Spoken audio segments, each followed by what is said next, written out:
You always think the worst part of a breakup is when they leave. You picture the slam of the door, the fights, the ugly crying in the middle of the night. But sometimes, it's not the ending that breaks you. It's what happens after, when people start telling lies about your child. My name is Alara Moore, and if you asked anyone who really knows me, they'd say I'm quiet, a little stubborn, and maybe too trusting for my own good. I loved Jason Carter with everything I had. He was charming, quick-witted, the kind of guy who could light up a whole room. And for a while, I believed he loved me too. But after I gave birth to our son, Liam, everything changed. Jason got cold, distant. One day, he just stopped coming home. And eventually, he left for good. I thought the worst was over. I thought I'd buried that part of my life. Until last Saturday. It was supposed to be a simple afternoon. Liam and I were at Jason's parents' house, Linda and Frank Carter, for a family barbecue they insisted we come to, for Liam's sake. I'll be honest, I didn't want to go. Linda always looked at me like I was a mistake Jason couldn't scrub clean. But Liam deserved to know his grandparents, even if they didn't make it easy. And just when I thought it couldn't get more uncomfortable, there she was, Brittany Hale, Jason's new girlfriend.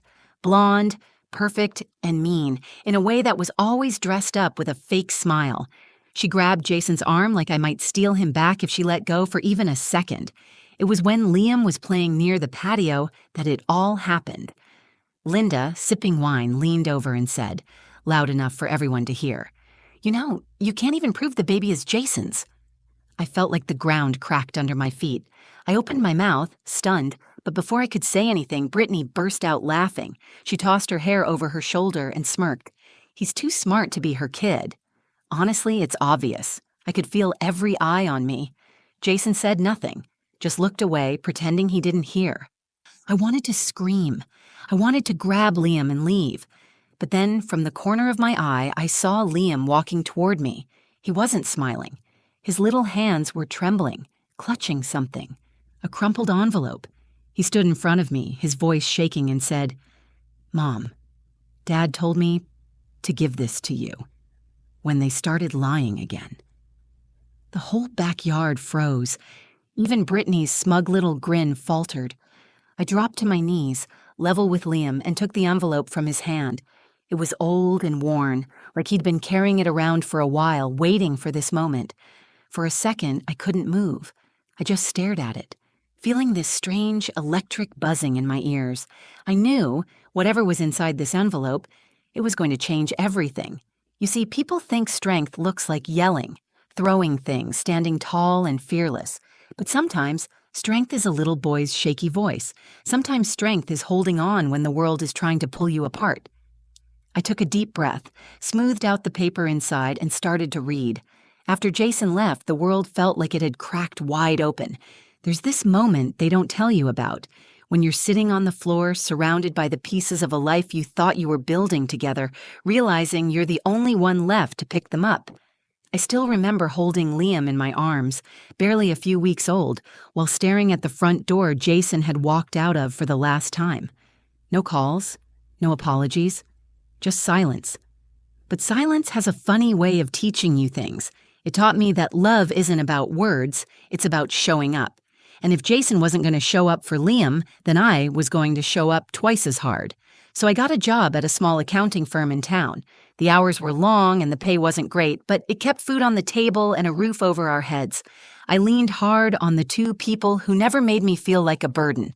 My mom, Marie Moore, who lived a few miles away and spoiled Liam with homemade cookies and bedtime stories, and my younger brother, Caleb, who treated Liam like a little sidekick, teaching him to ride a bike and sneaking him candy when I wasn't looking.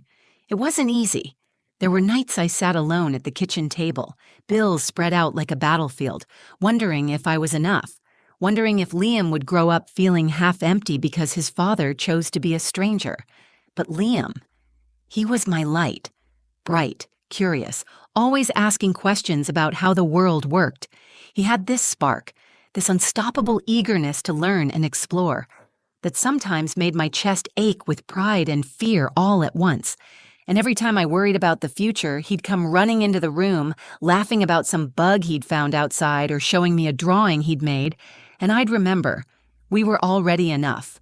We were building something real, even if it was just the two of us. Jason stayed gone for a while. Every few months, he'd pop back into our lives, usually when it was convenient for him. Birthdays, holidays, days when he needed to look like a good dad for somebody else's benefit. Each time, Liam would light up at the sight of him, and each time Jason left again, a little more of that light dimmed. I never badmouthed Jason to Liam, not once. Even when I wanted to scream at the injustice of it, I smiled and said, "Your dad loves you in his own way." Because I refused to make my son carry the weight of Jason's failures. Then came Brittany. I heard about her before I met her. She was everything Jason liked, pretty, young, and easy to impress. When he brought her around for the first time, it was like she was putting on a show, treating Liam like a prop she could use to win over Jason's parents. It didn't take long for the comments to start. Little digs at me, slipped into casual conversation, questions about Liam's looks, his manners, his genius little brain, said with a laugh that didn't quite reach her eyes. At first I tried to ignore it. I told myself it didn't matter what she thought. But then Jason's mother, Linda, started joining in. And suddenly, it wasn't just Brittany's snide remarks.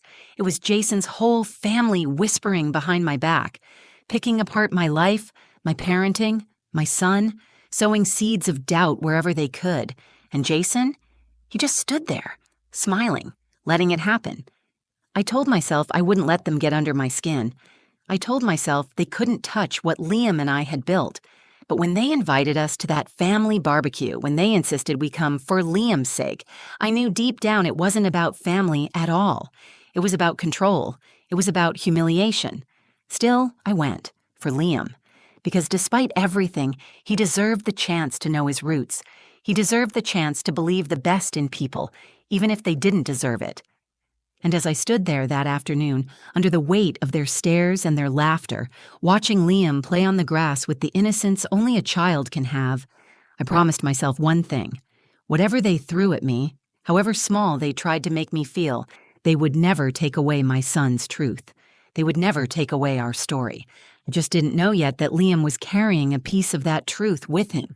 A truth so powerful it would shatter every lie they tried to build, and it all started with a simple, crumpled letter, tucked away in his tiny pocket.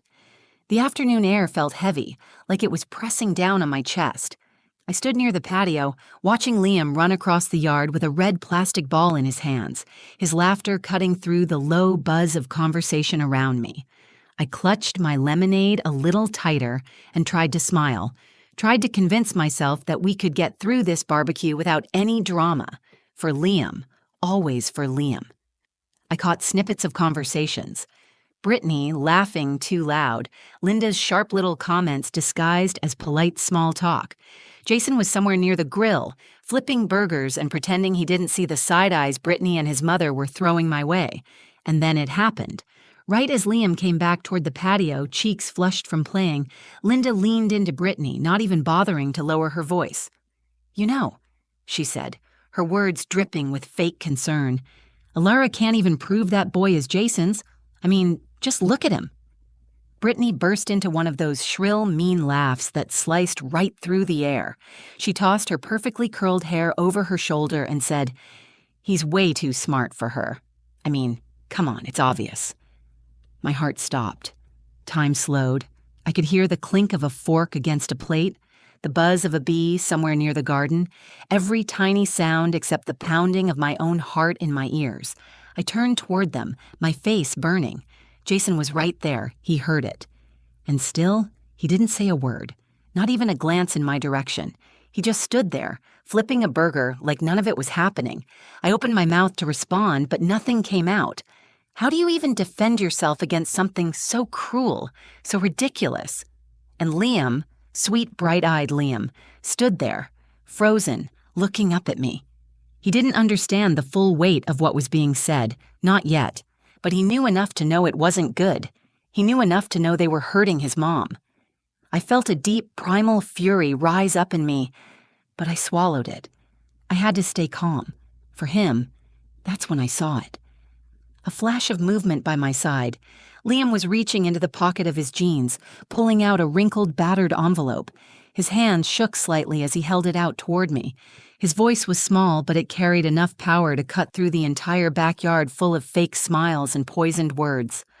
"Mom," he said, his bottom lip trembling, "Dad told me to give this to you. Well, when they started lying again, the world stopped moving. Every laugh, every whispered insult, every judgmental glance, gone. It was just me and Liam, and the letter he was trusting me with." I knelt down to his level, taking the envelope gently from his hand. I could see the worry in his eyes, the fear that maybe he had done something wrong, so I smiled, even though my heart felt like it might split open. "You did perfect, buddy," I whispered. When I stood back up, I could feel the weight of a dozen eyes on me. Linda's smirk faltered. Brittany shifted uncomfortably, glancing around as if looking for a quick exit. Jason, he looked down at his shoes, pretending he wasn't hearing any of it, just like he always did. I took a breath, feeling the worn edges of the envelope between my fingers. My hands were shaking now too, but not from fear, from anger, from love, from the fierce need to defend my son against people who should have been protecting him instead of tearing him down. I knew whatever was inside this letter, Jason had meant for it to stay hidden. He never expected Liam to be brave enough to carry it, to deliver it right into the heart of the storm. And that courage, that unbreakable spirit, came from me. I glanced around at the faces staring back at me, some smug, some worried, some pretending to be innocent. They thought they could shame me. They thought they could question the bond between a mother and her son, as if biology was the only thing that mattered, as if love wasn't real enough, strong enough. They had no idea what was coming. I slipped my finger under the flap of the envelope, tore it open carefully, and pulled out the letter inside. Jason's familiar, messy handwriting sprawled across the page. My heart hammered against my ribs as I began to read, not just for myself, not just for Liam, but for the truth. And the truth, oh, the truth was about to blow the entire lie apart. The letter felt heavier than paper should feel. It was thin, maybe only a page or two, but in my hands it weighed 1,000 pounds. For a second, I couldn't breathe. The backyard seemed to fade away, the chattering, the clinking of plates, even the way Linda was whispering to Brittany like two gossiping schoolgirls. None of it mattered. There was only the letter. And my son, standing so close to me, I could feel the warmth radiating off his small body, looking up with hope and fear tangled together in his eyes. I knew I had a choice right then. I could fold the letter back up, tuck it into my purse, and pretend this never happened. Keep the peace, save face. Walk away without causing a scene, like I had done too many times before. Or I could read it, out loud, for everyone to hear. The old Ilara, the one who spent years biting her tongue, putting others' comfort before her own pain, wanted to stay quiet. But looking at Liam, standing there so brave, my heart knew there was only one way forward. I wasn't just fighting for myself anymore. I was fighting for him. For every time someone whispered behind his back, for every time someone tried to make him feel like he didn't belong, for every little piece of dignity they tried to rip away from us. I squeezed Liam's shoulder gently, a silent thank you for his courage. He gave me a tiny nod, like he understood everything I was about to do. I turned back to the crowd gathered around the patio. Linda, pretending to look busy straightening a tray of buns. Brittany, fidgeting with her bracelet, suddenly fascinated by her own nails. Jason, standing stiffly, his face a blank wall of guilt and cowardice. Cleared my throat and unfolded the letter, my voice steady even though my hands still trembled. "This is a letter from Jason Carter," I said, making sure my voice carried. "Written to our son, Liam, shortly after he was born." The words felt powerful just saying them. I could see Brittany freeze mid-fidget. Linda stopped pretending not to listen. And then I began to read. "Liam, I don't know if I'll ever be brave enough to say this out loud to you, but I need you to know that you are mine. Every part of you, from your stubborn smile to your brilliant little mind, is a reflection of everything good I see in this world." My voice cracked for a second, but I pushed through it, gripping the letter tighter. I made mistakes. Big ones. I left when I should have stayed. I doubted myself when I should have been strong. But never, not for 1 second, did I doubt that you were my son. The air around me shifted. The backyard was silent except for the faint creak of someone shifting uncomfortably in their chair. I glanced up. Linda's face was pale. Brittany's arms were crossed so tight across her chest, she looked like she might snap in half. Jason. He wasn't even pretending anymore. His head was down, his shoulders hunched, his hands shoved deep into his pockets like he could disappear into the ground. I went back to the letter. If anyone ever makes you feel like you don't belong or questions who you are, know this: you are my son. Nothing anyone says can change that. And you come from a mother who is stronger than any lie they can tell. Tears blurred my vision, but I kept reading, my voice growing stronger with every word. You are loved, Liam. Always. No matter what. When I finished, I folded the letter carefully, almost reverently. I tucked it into my pocket, feeling like I had just put down a sword after a long, brutal battle.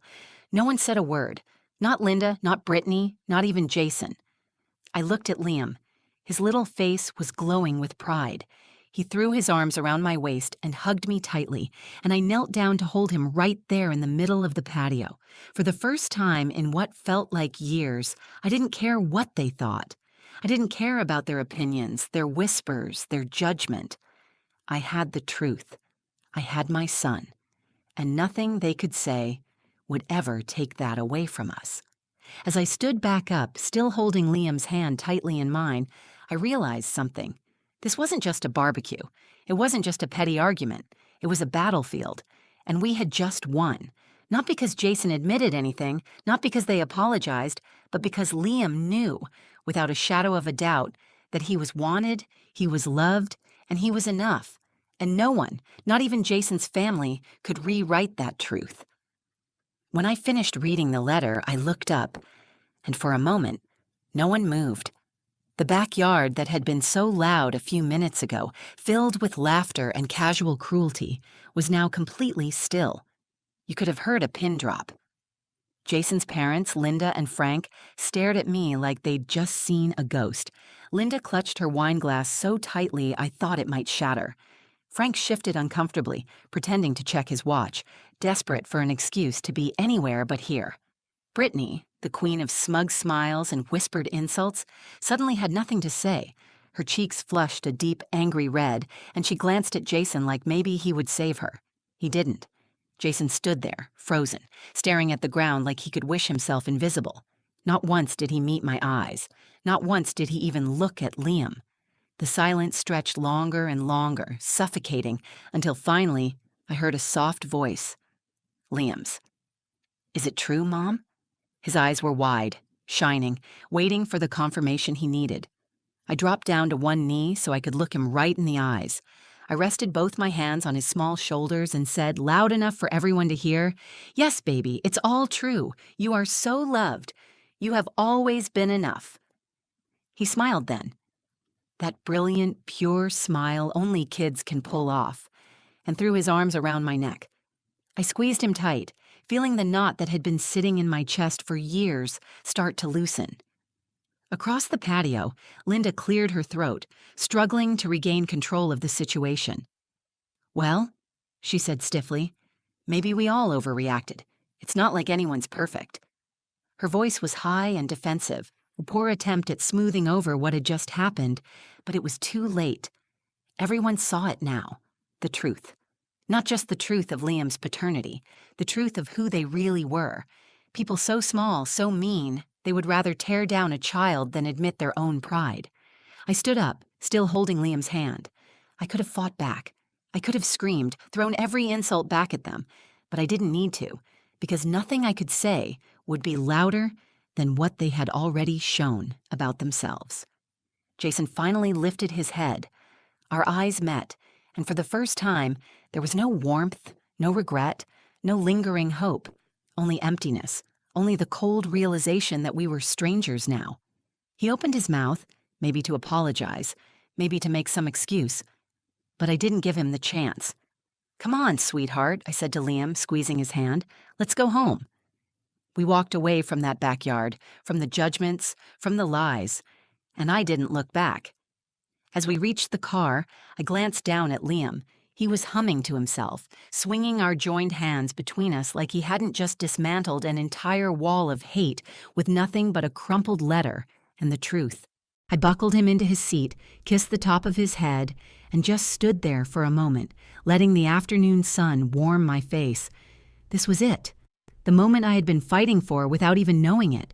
Not just proving a point to Jason's family, not just surviving their cruelty, but showing Liam and myself that we didn't need their approval. We didn't need their love. We already had everything we needed. Driving home, Liam chatted about the bugs he had seen in the backyard and whether we could stop for ice cream. He was already moving forward, already leaving the ugliness behind. And as I listened to him, I realized so was I.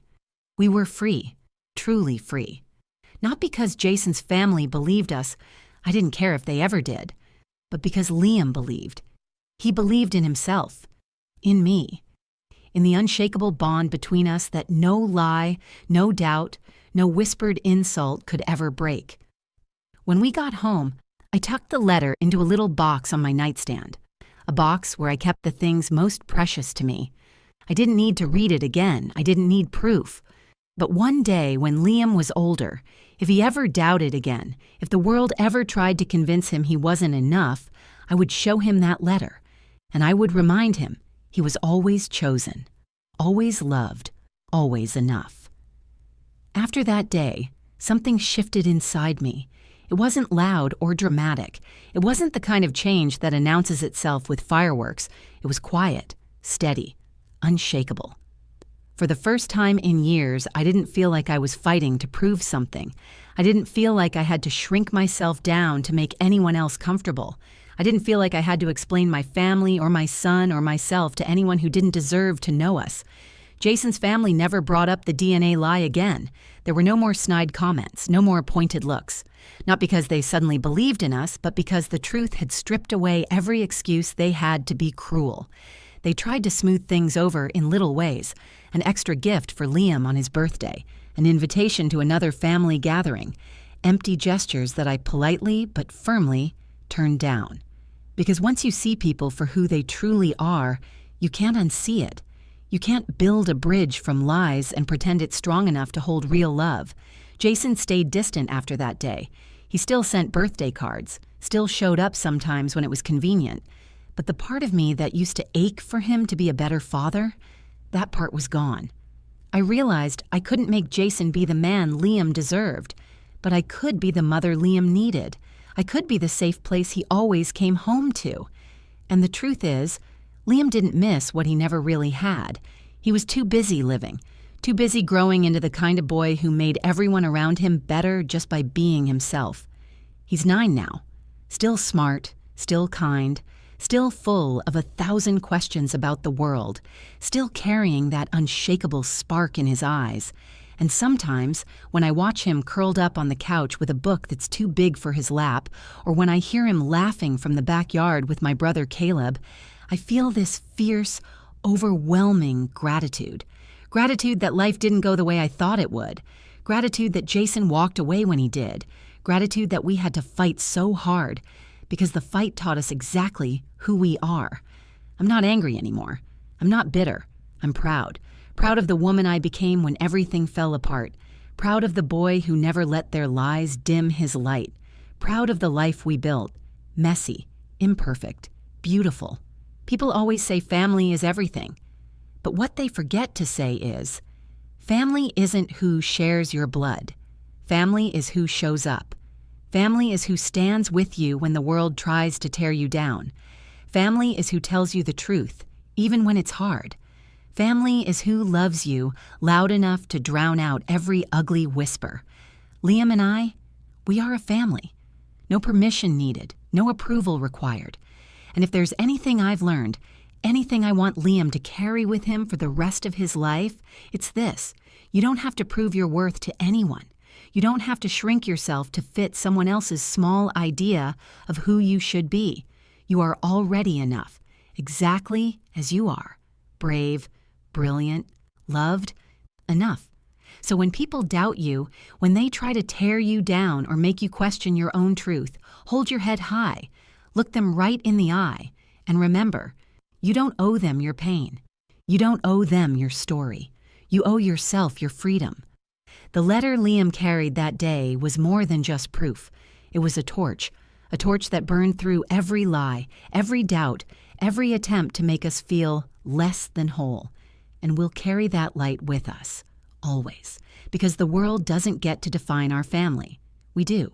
And standing here today, I can tell you, our family is stronger, brighter, and more beautiful than any lie they ever told. If this story touched you, if you believe that real family is built on love, not just blood, then please take a second to like this video. It helps more people hear stories like ours. And if you have a story of your own about choosing love over lies, I'd love to hear it. Drop a comment below. I read every single one, and it means more to me than you know. Share this video with someone who might need a reminder today that they are enough, just as they are. And if you want more true, powerful stories about resilience, family, and finding your voice, hit that subscribe button and join our little community. I'd love to have you here. Thank you for listening. Thank you for believing. And remember, your truth matters.